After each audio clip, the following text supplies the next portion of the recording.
Hello everyone. तो इस video में हम पढ़ेंगे factors affecting fix capital requirement. ये है मेरा व्हाट्सएप नंबर और डिस्क्रिप्शन में आपको लिंक मिल जाएगा प्लेलिस्ट में, जिसमें कि आपको सारी बिजनेस स्टडी की वीडियोस मिलेंगी जो मैंने अभी तक अपलोड कर दी हैं और मैं सारी बुक्स कवर करने वाला हूँ। तो फिक्स्ड कैपिटल रिक्वायरमेंट का मतलब क्या होता है? वो पैसा जो आप इन्वेस्ट करते हो लॉन्ग टर्म एसेट्स में। लॉन्ग टर्म एसेट्स कौन से एसेट्स होते हैं? जैसे कि लैंड, मशीनरी, बिल्डिंग, आपके पेटेंट्स, कॉपीराइट्स। ये वो एसेट्स होते हैं जो आपके साथ कई कई सालों तक चलते हैं। कई कई आपके 10 15 20 साल तक चल सकते हैं ये एसेट्स आपके साथ, या उससे भी ज़्यादा। तो इन सबसे पहला इनका फैक्टर है कि ये इनकी लॉन्ग लाइफ होती है। पहली बात, इनकी लाइफ लॉन्ग होती है या लॉन्ग लाइफ होती है।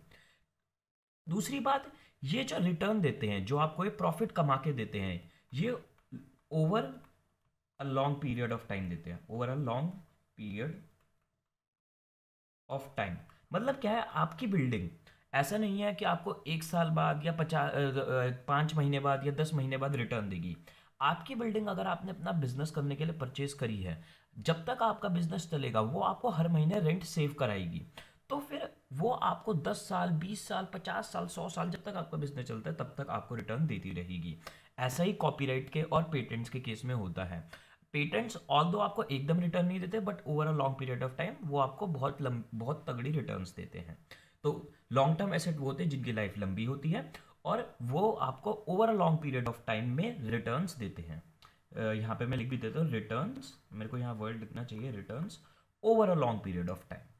तो फिर ये होते हैं लॉन्ग टर्म एसेट। और फिक्स्ड कैपिटल रिक्वायरमेंट, या फिर हम फिक्स्ड कैपिटल, वो पैसा होता है जो हम इन्वेस्ट करते हैं लॉन्ग टर्म एसेट्स में। आपकी बुक में एक फैक्ट क्या रखा है जो माइंड में रखने वाली बात है।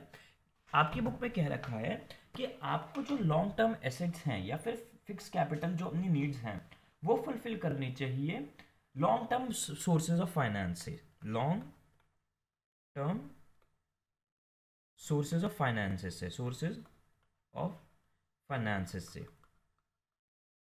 जैसे कि एग्जांपल इसके क्या है? इक्विटी और प्रेफरेंस शेयर्स, प्रेफरेंस शेयर्स। या फिर और इसके एग्जांपल हो सकते हैं debentures, debentures, long term loans, long term loans. अब इसका रीज़न क्या है क्यों आपको अपनी fix capital requirements long term sources of finance से करनी चाहिए रादर देन की short term sources of finance? Reason इसका सिंपल है, क्योंकि आपको ये रिटर्न लॉन्ग टर्म में देने वाली हैं। आपको ये जो पैसा कमा के देंगी ये over a long period of time देगी, जो कि मैं ऊपर कह भी चुका हूँ। तो अगर आपको over a long period of time return मिलने वाली है, तो फिर यानी आप जिन भी सोर्सेस से पैसा अरेंज कर रहे हैं उनको खरीदने के लिए, उन सोर्सेस को भी आपको ऐसा लेके चलना चाहिए जो कि आप लंबे टाइम पीरियड तक जिनकी पेमेंट डिले कर सकते हो। जैसे कि इक्विटी शेयर्स, प्रेफरेंस शेयर्स, जिनको आपको पे ऑफ ही नहीं करना होता जब तक आपका बिजनेस बंद नहीं होता। डिबेंचर्स हो गए या लॉन्ग टर्म लोन्स हो गए जो कि 10 15 साल तक रहते हैं। तो फिर ताकि आप इन्हें आराम से धीरे धीरे पेमेंट कर पाओ, क्योंकि फिक्स्ड कैपिटल इन्वेस्टमेंट की भी रिटर्न्स जो होती हैं वो आराम से और धीरे धीरे आती हैं लॉन्ग पीरियड ऑफ टाइम पे। और एक इसमें आपको एक चीज़ मैं एडिशन करना चाहता हूँ। कई सारे फिक्स्ड कैपिटल इन्वेस्टमेंट जो होती है वो आपको एक्चुअल में कोई मनी पेमेंट नहीं देती। जैसे फॉर एग्जांपल आपने एक बिल्डिंग परचेज करी बिजनेस के लिए, जिसमें आप अपना खुद का बिजनेस करोगे। आपका कोई, आप रियल एस्टेट वाले बंदे नहीं हो, आप इसमें बिल्डिंग में खुद बिजनेस करोगे। तो इस बिल्डिंग को खरीदने से आपको क्या फायदा मिला? अब आपको हर महीने रेंट नहीं देना पड़ेगा। आपने 1 करोड़ की एक साथ बिल्डिंग खरीद ली, बट अब आपको हर महीने रेंट नहीं देना पड़ेगा। अब ये बिल्डिंग ऐसा तो है नहीं जो आपको हर महीने पेमेंट दे रही है। ये बिल्डिंग आपको हर महीने 50,000 रुपये इन कैश नहीं दे रही, बट ये बिल्डिंग आपको हर महीने 50,000 रुपये सेव करा रही है। तो फिर ये जो रिटर्न है, अगर आप बिल्डिंग 1 करोड़ की किसी शॉर्ट टर्म फाइनेंस सोर्स से ले लेते हो, आप बैंक लोन ले लेते हो कोई शॉर्ट टर्म, या फिर आप डेटर से पैसे लेके खरीद लेते हो। अब डेटर तो क्या है, आपसे वो 6 महीने बाद पैसे हम वापस मांगेगा, बट आपकी बिल्डिंग आपको वो रिटर्न नहीं दे पाएगी 6 महीने में। तो ये बात होती है लॉन्ग टर्म एसेट्स की, और लॉन्ग टर्म जो कि हमें हमेशा लॉन्ग टर्म फाइनेंस सोर्सेस से ही अरेंज करने चाहिए। अब हम एक्चुअल फैक्टर्स पे आते हैं जो अफेक्ट करते हैं कि हमारी फिक्स कैपिटल रिक्वायरमेंट कितनी होगी। कहने का क्या मतलब है, हमारी फिक्स कैपिटल रिक्वायरमेंट ज़्यादा होगी या हमारी फिक्स कैपिटल रिक्वायरमेंट कम होगी, वो फैक्टर्स। सबसे पहला फैक्टर है nature of business, nature of business, इसका मतलब क्या है कि आपका बिजनेस किस टाइप का है। कुछ टाइप के बिजनेसेस में फिक्स कैपिटल रिक्वायरमेंट ज़्यादा होती है, कुछ टाइप के बिजनेस में फिक्स कैपिटल रिक्वायरमेंट कम होती है। मानो एग्जांपल ले लो, जैसे गोल्ड एक्सट्रैक्शन का बिजनेस है, जो कंपनीज गोल्ड एक्सट्रैक्ट करती हैं ग्राउंड से, उनकी फिक्स कैपिटल रिक्वायरमेंट कई सौ हजारों करोड़ में होती है। और कंपनी जैसे ऑयल एक्सट्रैक्टिंग कंपनी, इनकी फिक्स कैपिटल रिक्वायरमेंट कई हजार 100 करोड़ में होती है, क्योंकि इनको बड़ी बड़ी मशीन्स खरीदनी पड़ती है, साइंटिस्ट हायर करने पड़ते हैं, इनके बहुत बड़े बड़े फिक्स एसेट्स होते हैं, फील्ड्स खरीदनी पड़ती हैं। इस वजह से इनके केस में फिक्स कैपिटल रिक्वायरमेंट हाई है। बट इसी को अगर हम कंपेयर करें ग्रोसरी शॉप से, ग्रोसरी शॉप वाले को कुछ नहीं करना, बस एक फर्नीचर लेना है और एक थोड़ा सा लैंड खरीदना है, उसके बाद वो 50 साल तक उसी शॉप में बिजनेस कर सकता है। तो उसकी इस केस में उसकी फिक्स कैपिटल रिक्वायरमेंट कम है एज कंपेयर टू कोई बंदा जो मैन्युफैक्चरिंग या एक्सट्रैक्टिंग इंडस्ट्री में है। अगला पॉइंट है scale of operations, scale of operations. ये पॉइंट इजी है। ये पॉइंट क्या कहना चाहता है, और बड़ा इजी सिंपल मतलब डम सा पॉइंट है ये, कि इसको कहना भी शायद जरूरत नहीं थी। स्केल ऑफ ऑपरेशंस क्या कहता है कि आपका कितने बड़े स्केल पे, स्केल मतलब इस वर्ड को मैं हाईलाइट कर देता हूँ यहाँ पे, कि आपका कितने बड़े स्केल पे बिजनेस है। अगर आपका छोटे स्केल पे बिजनेस है तो आपकी फिक्स कैपिटल रिक्वायरमेंट कम है, और बड़े स्केल पे बिजनेस है तो फिक्स कैपिटल रिक्वायरमेंट ज़्यादा है। अब उस पिछले एग्जांपल को कंटिन्यू रख के सोचते हैं। अगर मानो आपकी ग्रोसरी शॉप है, बट आपकी ग्रोसरी शॉप कोई छोटी मोटी ग्रोसरी शॉप नहीं है, आपकी ग्रोसरी शॉप है 1 एकड़ की, या फिर आपकी ग्रोसरी शॉप साइज जैसी है बिग बाजार या फिर जो शॉपर स्टॉप ऐसे साइज की है, तो उस केस में आपकी फिक्स कैपिटल रिक्वायरमेंट ज़्यादा हो जाएगी। ऑल्दो आपका नेचर ऑफ बिजनेस ऐसा है जिसमें फिक्स कैपिटल रिक्वायरमेंट कम है, बट क्योंकि आपका स्केल ऑफ ऑपरेशन बहुत लार्ज है, तो आपकी फिक्स कैपिटल रिक्वायरमेंट लार्ज होगी। तो इसको क्या कहूँगा, लार्ज स्केल ऑफ ऑपरेशन है तो फिर लार्ज रिक्वायरमेंट होगी, रिक्वायरमेंट होगी। और अगर आपका बिजनेस आपने छोटे स्केल पे कर रखा है तो फिर आपकी रिक्वायरमेंट भी छोटी होगी।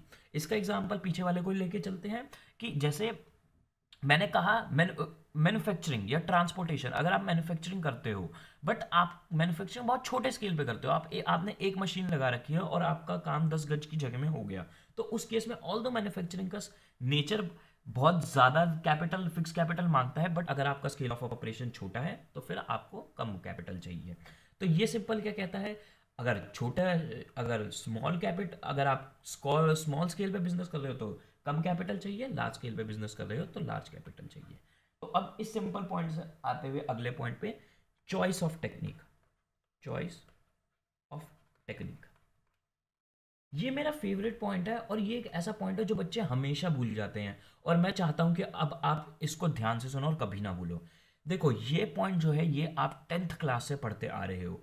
चॉइस ऑफ टेक्निक में देखो कहना क्या चाहता है, जब आप कुछ बनाते हो तो आपके पास दो चॉइस ऑफ टेक्निक होती है। एक होती है capital intensive, capital intensive, intensive, और एक होती है लेबर इंटेंसिव, लेबर इंटेंसिव। देखो ये दोनों कैसी टेक्निक्स है, अगर आपको नहीं याद, आपके 10th 11th से ये दोनों वर्ड्स बहुत इंपॉर्टेंट वर्ड्स हैं, हर जगह दिखेंगे आपको। कैपिटल इंटेंसिव का मतलब होता है, देखो जब आप कोई बिजनेस करते हो, जब आप मैन्युफैक्चरिंग करते हो, तो आप दो तरीके होते हैं आपके पास मैन्युफैक्चरिंग करने के। एक तरीका होता है कि आप बहुत सारी फिक्स कैपिटल लगा के मशीन्स खरीद लो और फिर उन मशीन से मैन्युफैक्चरिंग कराओ, तो उस केस में आपकी वर्किंग फिक्स कैपिटल रिक्वायरमेंट होती है लार्ज।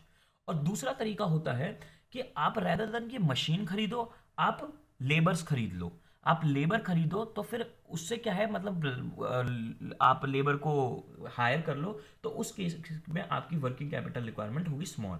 इसका एग्जांपल लेते हैं, जैसे road manufacturing, road road manufacturing. मानो कोई सड़क है वो बहुत टूट फूट चुकी है, उसको आपको दोबारा बनवाना है, तो अब इसको आप दो तरीके से कर सकते हो। एक आप कर सकते हो कैपिटल इंटेंसिव, इसमें क्या होगा, आप रोड तोड़ने के लिए मशीन लोगे, आप रोड बनाने के लिए, सीमेंट लगाने के लिए, सीमेंट को सुखाने के लिए मशीन्स लोगे। उस केस में आपकी कैपिटल फिक्स कैपिटल रिक्वायरमेंट होगी लार्ज। या फिर आप कर सकते हो लेबर इंटेंसिव, रोड को आप बना सकते हो लेबर इंटेंसिव तरीके से। मतलब क्या है, आपने रोड तोड़ने के लिए भी लेबर हायर करी, आपने सीमेंट बनाने के लिए भी लेबर हायर करी, आपने सीमेंट को लगाने के लिए रोड पे ले ऑफ करने के लिए भी लेबर हायर करी, और उसको सुखाने के लिए भी लेबर हायर करी। मतलब मेरे ख्याल से सूख तो अपने आप ही जाएगी, लेबर फूक नहीं मारेगी। तो हर काम के लिए आपने लेबर हायर करी, उसमें आपकी फिक्स कैपिटल रिक्वायरमेंट होगी स्मॉल। देखो यहाँ पे मैं आपको थोड़ी एक्स्ट्रा नॉलेज देना चाहता हूँ कि India right from the independence, India ने लेबर इंटेंसिव टेक्निक ली। क्यों? क्योंकि इंडिया में पहली बात इतना पैसा था नहीं कि हम मशीन्स खरीद पाए, कैपिटल इंटेंसिव की तरह जा पाए।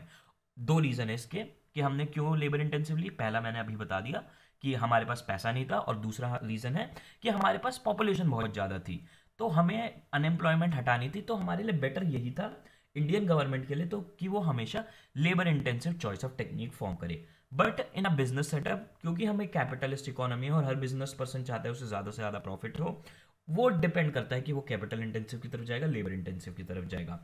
वैसे यूजुअली लोग कैपिटल इंटेंसिव की तरफ जाते हैं। क्यों? क्योंकि उसमें एक बारी महंगा आ जाता है खर्चा, एक बार ही उसमें ज़्यादा खर्चा होता है, बट फ्यूचर में आपको ये बहुत अच्छी रिटर्न देता है। कैपिटल जब आप मशीन हायर करते हो तो मशीन ज़्यादा एफिशिएंट होती हैं, ज़्यादा अच्छा आउटपुट देती हैं, क्वालिटी आउटपुट उनका ज़्यादा होता है, और वो ज़्यादा प्रॉफिट अर्न कर पाती हैं बिजनेस के लिए। तो इस पॉइंट में मैंने लगता है ज़्यादा टाइम लगा दिया। अगला पॉइंट है टेक्नोलॉजिकल अपग्रेडेशन। टेक्नोलॉजिकल अपग्रेडेशन, ये पॉइंट सिंपल है। ये क्या कहना चाहता है, अगर आप जिस इंडस्ट्री में काम कर रहे हो उसमें टेक्नोलॉजी बहुत जल्दी अपग्रेड होती है, फास्ट है, टेक्नोलॉजिकल अपग्रेडेशन फास्ट है, तो आपको लार्ज फिक्स कैपिटल चाहिए होगी, आपकी फिक्स कैपिटल रिक्वायरमेंट लार्ज होगी। और अगर आपकी स्मॉल है, सॉरी स्लो है टेक्नोलॉजिकल अपग्रेडेशन, तो आपकी लो फिक्स कैपिटल रिक्वायरमेंट होगी। इसका एग्जांपल लेते हैं, जैसे एंड्रॉयड के जो डेवलपर्स होते हैं, मतलब जो आप एंड्रॉयड मार्केट में जाते हो, मार्केट में जो आप ऐप्स देखते हो, गेम्स देखते हो, उनको भी कुछ लोग बनाते हैं, उनको हम डेवलपर्स कहते हैं। तो देखो एंड्रॉयड में जैसे आप देखते हो कि मैं भी एक कंप्यूटर साइंस की फील्ड का ही बंदा हूँ, आप जैसे देखते हो एंड्रॉयड में नए नए वर्जन्स आते हैं, नए नए फ़ोन आते हैं, हर दिन नए फ़ोन आ रहे हैं, हर दिन हर 5-6 महीने में एंड्रॉयड का नया वर्जन आ जाता है। तो इस केस में क्या है, टेक्नोलॉजिकल अपग्रेडेशन फास्ट है, इस वजह से हम डेवलपर्स को फिक्स कैपिटल रिक्वायरमेंट लार्ज पड़ती है। क्यों? क्योंकि हमें नए सॉफ्टवेयर्स लेने पड़ते हैं, हमें नई चीज़ें सीखनी पड़ती हैं, हमें नए फ़ोन्स लेने पड़ते हैं उनसे कॉप अप करने के लिए। बट अगर कोई इंडस्ट्री जिसमें टेक्नोलॉजिकल अपग्रेडेशन स्लो है, जैसे फॉर एग्जांपल अगर आप MTNL का आपने कभी इंटरनेट लगाया, या MTNL के आप उन बुजुर्गों से आपने कभी डील किया है जो 60-60 साल के वहाँ बैठे रहते गुटके चबाते हैं, वो अपनी उन्होंने टेक्नोलॉजी, मेरे ख्याल से वो अभी तक विंडोज़ तक नहीं आया, वो अभी तक वो ब्लैक एंड वाइट स्क्रीन पे ही कंप्यूटर चला रहे हैं। उनकी टेक्नोलॉजिकल अपग्रेडेशन ऑल्दो उनकी इंडस्ट्री में है बहुत फास्ट, बट वो करते नहीं है, तो उनके केस में टेक्नोलॉजिकल अपग्रेडेशन स्लो है, तो वो उनको फिक्स कैपिटल रिक्वायरमेंट उनकी लो है।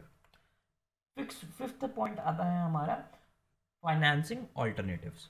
फाइनेंसिंग ऑल्टरनेटिव्स, इसका सिंपल, इसमें एक कीवर्ड है, इसमें एक ही कीवर्ड है, और वो कीवर्ड है, मैं कलर यहाँ चेंज कर देता हूँ, और वो कीवर्ड है लीज फाइनेंसिंग। देखो अगर आपके बिजनेस में लीज फाइनेंसिंग हो सकती है तो फिर आपकी फिक्स कैपिटल रिक्वायरमेंट कम है, यस है तो फिक्स कैपिटल रिक्वायरमेंट लो है, और अगर आपके में लीज फाइनेंसिंग पॉसिबल नहीं है तो फिर आपकी नो है, तो फिर आपकी वर्किंग कैपिटल, फिक्स कैपिटल, मैं कंफ्यूज बार बार गलत वर्ड बोल देता हूँ, फिक्स कैपिटल रिक्वायरमेंट हाई है। अब आप सोच रहे हो लीज फाइनेंसिंग क्या होता है। लीज फाइनेंसिंग, देखो कुछ बिजनेसेस में क्या होते हैं, उनकी जो मशीनरी होती है, उनके जो एसेट्स होते हैं, वो किराए पे मिल जाते हैं, वो आप लीज पे ले सकते हो।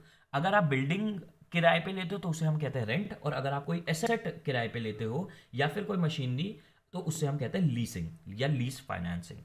तो देखो फॉर एग्जांपल जो ऑटो वाले होते हैं, अगर आपने कभी किसी ऑटो वाले से बात करी हो, जो मोस्टली ऑटो वाले होते हैं, ये लोग क्या करते हैं, ये कभी अपने ऑटो नहीं खरीदते। मोस्टली 90% ऑटो वाले मैंने जितनों से भी बात करी है, वो अपने ऑटो नहीं खरीदते।